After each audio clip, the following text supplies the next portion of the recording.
Today, I begin a new life, for I'm the master of my abilities. And today, it's going to be a great, beautiful day. My brother said you was nice with it, so he told me to come through. YouTube was good. Alright, so look, I'm kind of excited about this tutorial because I'm able to go more into depth on how y'all can further y'all blends and bring out y'all haircuts even more and bring out y'all blends even more. So with any haircut, whether they're Asian, African American, white, whatever, you always want to make sure you comb the hair out. This is crucial when it comes to cutting hair. Before you start any haircut, you always want to make sure you comb the hair out, because if you don't comb the hair out, you're going to cause the clippers to snag the hair and pull the hair, and don't nobody want to get their hair snagged while getting a haircut. Like, it's a no-go.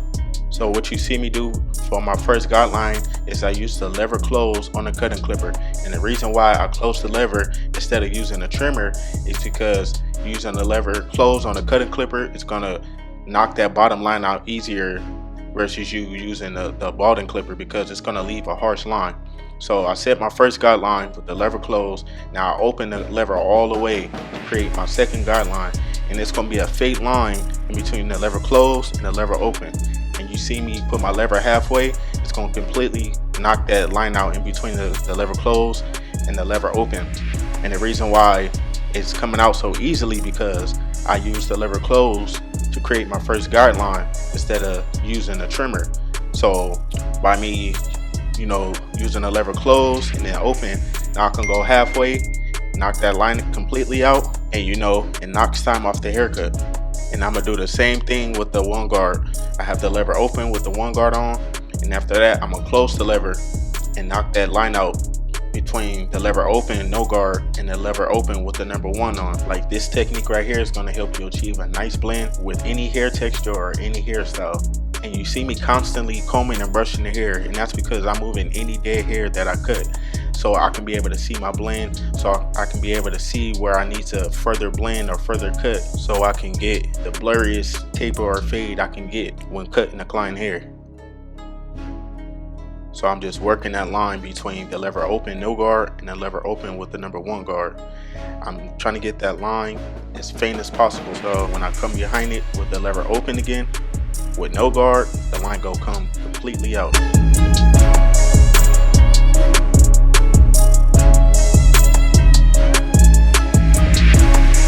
Now for some reason, I don't know why my camera wasn't recording, it didn't show the part where I knocked that line out with the lever open, but it's alright, y'all know what I did. So this is another step that's going to help you guys further your blends. Alright, so with African American hair, this is a crucial step because this is going to help you achieve a better blend. So what I did was I put the number one guard on, and I went with the grain to cut the hair down. That's pretty much called debulking. So you always want to make sure you debulk the hair when fading into longer hair, because it's going to help you blend better and it's going to help you see your blends. Because if you just blending into long hairs without debulking or without cutting the hair down first, you're going to get lost in your blends, and you might go too high, or you may not be cutting no hair at all, and you just keep going over the same spot, and you're going to irritate the side of the client head. So you always want to make sure you debulk or cut the longer hairs down first before you start to fade further into the longer hair, as I'm doing right here. And you see me using a 1.5 guard now, lever open and lever close. So it's pretty much the same steps as I used with the number one guard. And this small step right here is going to separate you from all the other barbers. It's the smallest details is what's going to help bring your cuts out and bring your blends out and help you achieve a better looking haircut. So this step right here, I have the 1.5 guard on, lever close, and I'm just trimming the hair around the ear. So when I line it up, the blend will pop more. The back is no different from the side. So whenever you blending, I want you guys to stretch out your blends, stretch out your guidelines. Do not make those 1 centimeter guidelines, because all you're doing is setting yourself up for failure when trying to blend the hair. What I do is I make all my guidelines at least 1 inch. If you're making small guidelines, then when it's time for you to knock those guidelines out, it's going to be hard for you to blend those lines out because your guidelines is going to be so small. So while you knocking those guidelines out, you're gonna cut in to the next guideline, if that makes sense. So if you're cutting into the next guideline with a smaller guard, all you're doing is raising your blend. So as you feel like you're blending, or as you go higher or using a higher guard, all you're doing is raising the blend, and that's why your blends come out looking choppy and looking real bald, and you continue to raise the blend because you don't stretch your guidelines out. Stretch your guidelines, give yourself room to blend. Don't think that you're raising the lines or your guidelines too high and think it's going to be way at the top of the head, because it's not. You have to stretch the blends, especially on straight hair. In my experience, because I used to create small guidelines because I thought if I made my guidelines too big, I was going to have a super high taper or a super high fade. But as I continued, to progress in me cutting hair and learning certain things and watching other barbers on YouTube, I've learned that stretching the blends is the best thing you can do. So make sure you guys doing that. Make your guidelines at least an inch. I promise you, you make all of your guidelines at least an inch, your blends is going to come out flawless. Get used to using the corner of your clippers while blending. That's going to prevent you from cutting off too much hair or cutting off unwanted hair that you don't want to cut off. Because if you use the whole blade to blend with, 9 times out of 10 you're going to cut too much hair off. So use the corner of the blade when blending.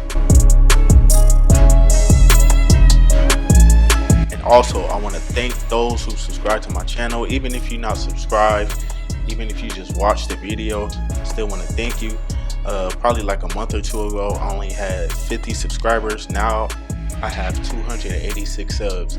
It's not a lot to some people, but to me that's a big accomplishment because it's letting me know and showing me that I'm doing something right. So 286 subs, we got more on the way, road to 1K, and it's gonna be a grind, but I'm gonna stay dedicated, stay down, continue to drop these videos for you guys.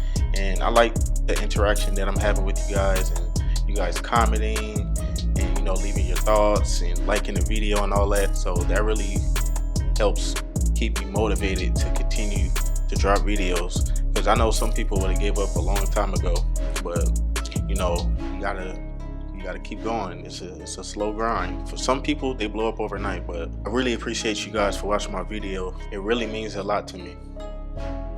So I'm still working a blend, keeping my guidelines nice and clean, straight across. And that's another thing. Make sure your guidelines is nice and neat, because if you make your guidelines crooked, your blend is going to be crooked. It's going to look weird, and all it's going to do is frustrate you. So make sure you're making your guidelines straight across as I am, or as you see me doing the video. And make sure you combing and brushing the hair after every couple of strokes. Like your girl.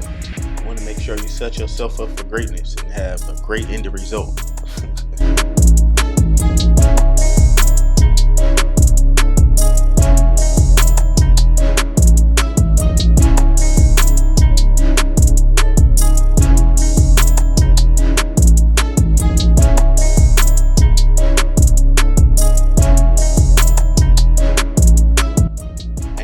Still working on these angles. It's not easy making sure that you cut the hair right and making sure the client is in the frame while trying to make sure you blending and cutting the hair right. It's not easy, so y'all bear with me.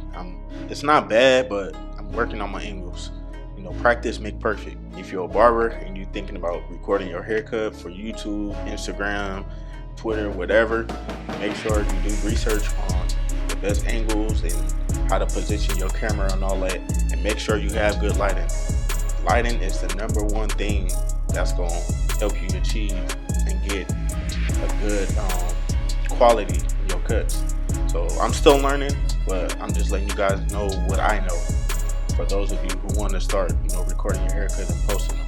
So lighting, angles, make sure you invest in yourself. Always invest in yourself. Make sure you have not the best equipment, like all right equipment, and once you have a good amount of money, you can invest into better equipment, but invest in yourself. Invest. That's the best thing you can do in life, is invest in yourself, invest in your craft. If y'all hear me taking pauses while talking, that's because I'm thinking about what I'm gonna say next while trying to explain to you guys what I'm explaining. I ain't gonna lie, I commend Get Beam for being able to talk so fluently while he doing voiceovers. I know some people might say, oh, it's not that hard, it's easy to just talk, but nah, it's not that easy. My mouth keep watering and whatnot while I talk. Dang, I'm gonna get right though, I'm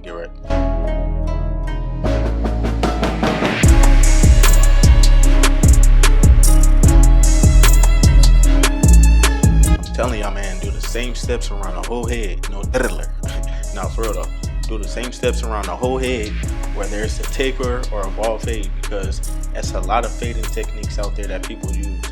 When doing a fade, some people start from the back, then they work their way to the right, then the left, or they work their way from the right to the middle to the left. Like, it's so many ways you can start your blend or how you can blend the hair. People have different techniques because they creating ways to finish their blends faster. So the faster the cut, the more people you can cut, which means the more money you can make. So don't be in a rush to, be the fastest barber in the world. It's cool if you can cut hair in 15-30 minutes, that's cool, but you always want to make sure you perfect your craft, because people want quality over quantity.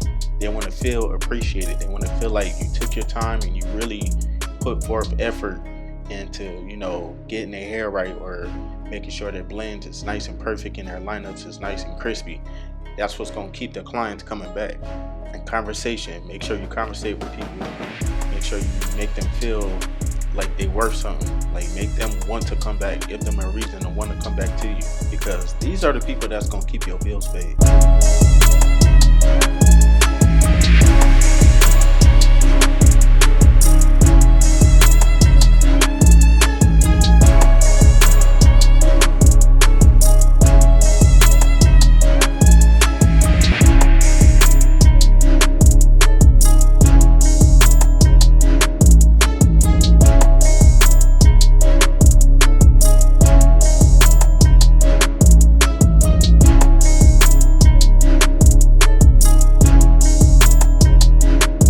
Now we're gonna get into a little bit of beard action.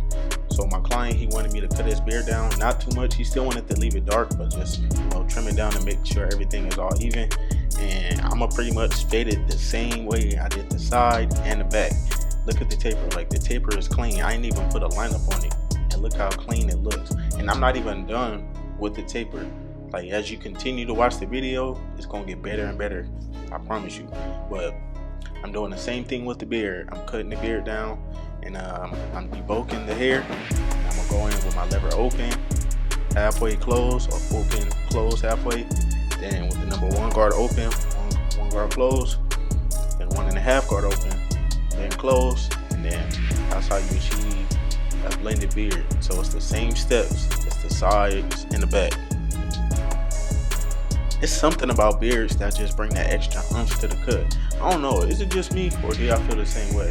Because having a beard with a cut, it's like a game changer. And I'm not talking about the ones with the little peach fuzz or with the patchy beards, and they asking the barber, hey bro, can you line my beard up? I'm trying to let it grow in. Y'all wanted to connect. Bro, ain't nothing there. If you don't get a mustache and a goatee and go about your day, and you barely got even that. Like, I hate when dudes come in them little patchy peach fuzz beards talking about, can you line my beard up? I'm trying to let it grow in. Bro, like, let some hair grow on your face. Like, you get 3 pieces of hair on your face and all of a sudden you think you got a Rick Ross beard, bro. No, stop it. Now, that don't mean I don't know how to make that facial hair or that peach fuzz pop and make it seem like you got a beard, because I do it all the time. But I'm just saying, bro.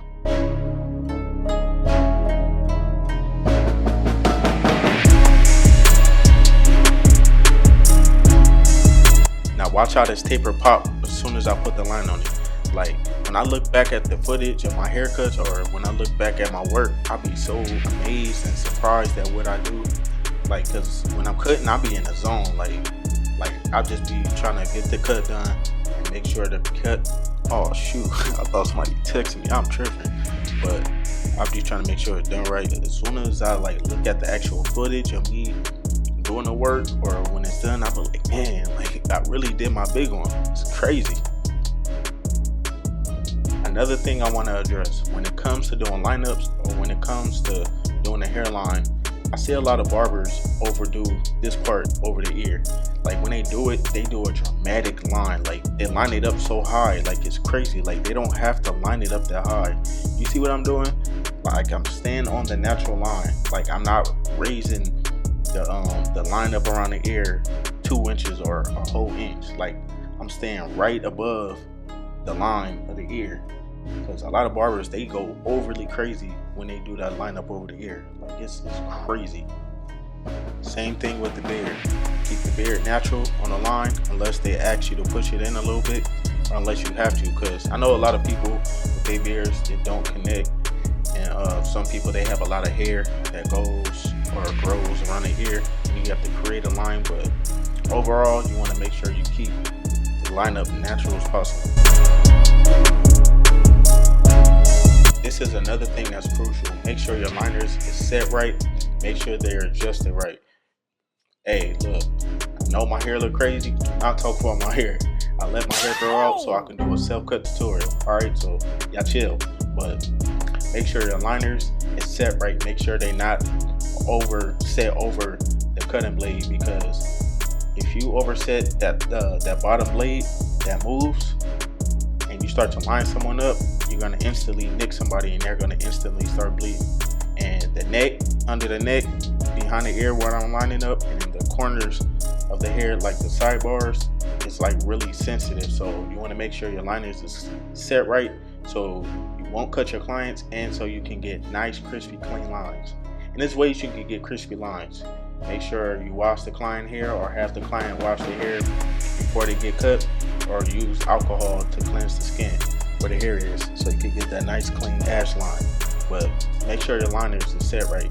And you guys see me right here, I'm preparing to line him up. So he wanted the hair trimmed down in the front, so when I line him up, those hairs won't hang over the hairline after I line them.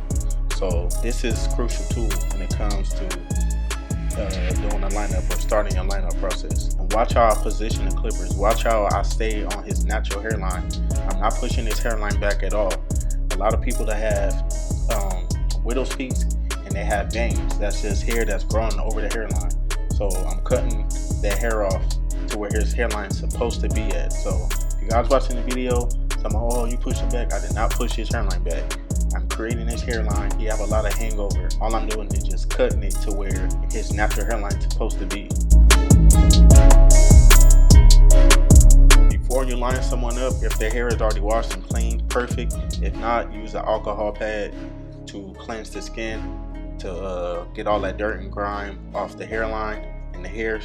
So when you line it up, it'll come out crispy. And before you start your lineup process, spray some holding spray on the hair. That's gonna lock the hairs in place. So when you start to line your client up, the hairs won't move.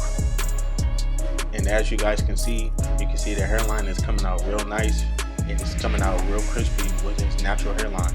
And his hairline is thin in certain areas, but me prepping his hairline to be lined up, I made it to where his hairline is popping, his hairline is show. And a lot of barbers, they would have just pushed his hairline back where it's darkest. And you never want to do that to your client. You always want to make sure your client's natural hairline is nice and crispy.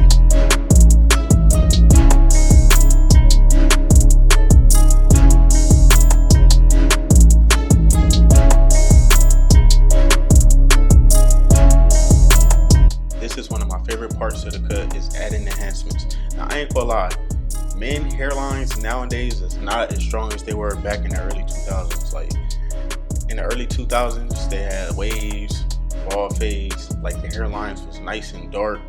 Like enhancements wasn't a thing. Like they didn't need no enhancements back in the early 2000s. Now, men hairlines is like so weak. I've noticed like their hairlines is like so weak and thin, patchy. Like now, men need enhancements. I'm not gonna lie. Some men out there that still got nice strong hairlines, but majority of men out there, their hairlines is not as strong as they were back in the early 2000s. Because I remember when I was younger, I had waves and I still got a nice dark hairline, but people I grew up around or grew up with, like they had nice dark hairlines. Now, like men is thinning at the age of 20, so it's crazy. So this part, I want you guys to see, I know his hairline look a little crooked. That's because he keep raising his eyebrows, so that's throwing his hairline off.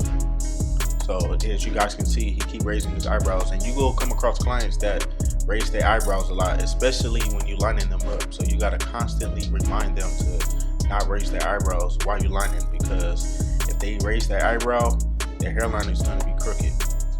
Okay, so make sure you constantly remind those people that raise their eyebrows to not raise their eyebrows. The reason why I use the color pencil is because it helps bring his hairline out more. It helps to enhance his hairline and make his hairline pop after adding enhancements. Just like with women, when they use concealer, they make their eyebrows pop. Same thing with the hairline. With the straight razor, you want to make sure you treat it like how you treat your girl.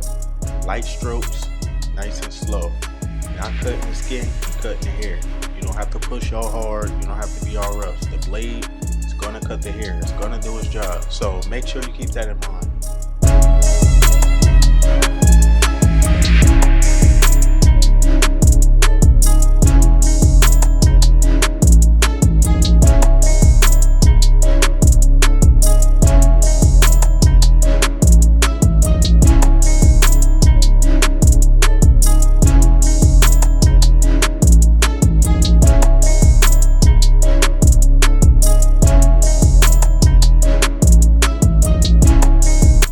As I said before, make sure you keep all your lines as natural as possible. I ain't gonna lie, I hated doing beards before, and that's because I didn't know what I was doing. But as I continued to practice on cutting and lining beards when I was in barber school, I began to get better at it, and I began to like it. And especially since I started to grow a beard, since my facial hair and my hair grow so fast, like I kind of had to learn how to do it. So if you struggle with beards, don't get discouraged. Keep practicing. I promise you, you're gonna get better at it. If you're in barber school, make sure you take every cut, whether it's a bald head and a beard, whether it's long hair, a gentleman's cut, a bald fade, a taper, black, white, Chinese, it don't matter. Never run from a service, never run from a cut, never run from a hairstyle, because all you're doing is limiting yourself from learning certain things and learning certain hairstyles and learning certain techniques when it's time for you to get in a barbershop. Because if you go to a shop or a salon and you come across someone that wants a certain service, they're going to expect you to know how to do it because you've been in school. They figure you had the proper training on it. So never run from any kind of haircut. I never ran from a haircut when I was in barber school. Even if I didn't know how to do it, I still said I knew how to do it. And if I needed help, I asked my instructor. But I never ran from a haircut. Not even haircut and color, like clipping ends, none of that. I never ran from it because I wanted to make sure I knew how to do every hairstyle, every hair texture, every race. I didn't want to just limit myself to just cutting African American people. I wanted to, make sure I knew how to cut every kind of hairstyle and every kind of hair texture. When using a straight razor on the face or the cheek, one of the best ways for you to get a better stroke is to ask the client to blow air in their cheek or to puff their cheek out, and that's gonna help you, get a better stroke when lining their face up with the razor. It's gonna help you or prevent you from nicking that person because they're making their skin tighter. So if their face is like regular, like how his face is, you more prone to cutting the client because the skin is so loose. And you see me using my thumb to stretch the skin so I won't cut the client. And as I said before, use light strokes. The blade is gonna cut the hair. You don't have to push hard, especially on the face and the cheek area, being that it's so sensitive. Use light strokes. The blade is gonna cut the hair. It's gonna do its job. And also make sure you constantly brushing the hair as you see I'm doing. Don't just go over the beard one or two times and think it's lined up. No, because when you go and clean the client face off, or when they go home and wash their face or clean their face off, especially clients that like to go in the bathroom after they're cut, they like to get water, make sure they clean their face off and their hair, make sure all the hair is off. When they do that, it's gonna look like they didn't even get lined up. So make sure you guys going over the beard and the areas that you're using the razor on multiple times to make sure sure you get that true nice lineup on the face or the hairline.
This is the finishing touches. This is pretty much the end of the video.